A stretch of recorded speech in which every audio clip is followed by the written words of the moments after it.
রায়হান ভাই আমাকে ভাই? প্রচুর কমেন্টস করতেছে মুরগি এবং হাঁসের খামারের আচ্ছা। জন্য সবচেয়ে ভালো মানের কোন নেটটা আছে আপনার কাছে? কোটেডের ভিতরে নাকি জি ভাই? কোটেড করা আছে, আচ্ছা। একদম ফাইবার কোটেড চেকতেছে। হ্যাঁ এই যে ভাই এটা হচ্ছে এটা হচ্ছে আপনার ফাইবার কোটেড। আমরা যেটা অরিজিনাল আমাদের কোটেড যেটা আমরা কোটেড করি, জি এই উপরে কাভারের বিচিটা কিন্তু আমরা ভাই ইম্পোর্ট করা কোরিয়ানটা, এটা বাংলাটা না। বাংলা বিচি আর কোরিয়ান বিচি আপনার যখন আমরা তৈরি করে দিব প্রায় আপনার সেমি মনে হবে, কিন্তু বাংলাটা ভাই খুব দ্রুত আপনার নষ্ট হয়ে যাবে রোদ আর দুইটার বৃষ্টি পেলে। পার্থক্য কি মূলত? দুটার পার্থক্য হচ্ছে আপনার ধরেন বাংলাটা আপনার বৃষ্টি এবং রোদ পেলে খুব দ্রুত হার্ড হয়ে নষ্ট হয়ে যাবে, কিন্তু আপনার অরিজিনাল ফাইবারটা হচ্ছে রাবার জাতীয় ভাই। রাবার জাতীয়। এটা রাবার জাতীয়, এই যে এটা রাবার জাতীয়, এটা আপনার সহজে নষ্ট হবে না। আচ্ছা, এটা আমরা 20 টেকসই বছরের কতদিন গ্যারান্টি হবে? দিয়ে দিব।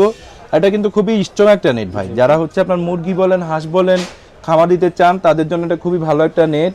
এটা আমার হাতে যেটা আছে এটা হচ্ছে 1 ইঞ্চি গ্যাপ, এটাকে আমরা হচ্ছে আপনার 11 নাম্বার পিভিসি বলি। 1 ইঞ্চি গ্যাপ, এটা 11 নাম্বার পিভিসি। এটা আমাদের প্রাইস স্টার্ট হচ্ছে আপনার 20 টাকা থেকে শুরু করে আপনার 35 টাকা পর্যন্ত, কোয়ালিটি অনুযায়ী এমনকি যে কোনো সাইজ পেয়ে যাবেন। যদি বলেন যে এর চাইতে কমে নেবেন কম, এর চাইতে মোটা নিলে মোটা, এনি সাইজ দেওয়া যাবে ইনশাল্লাহ।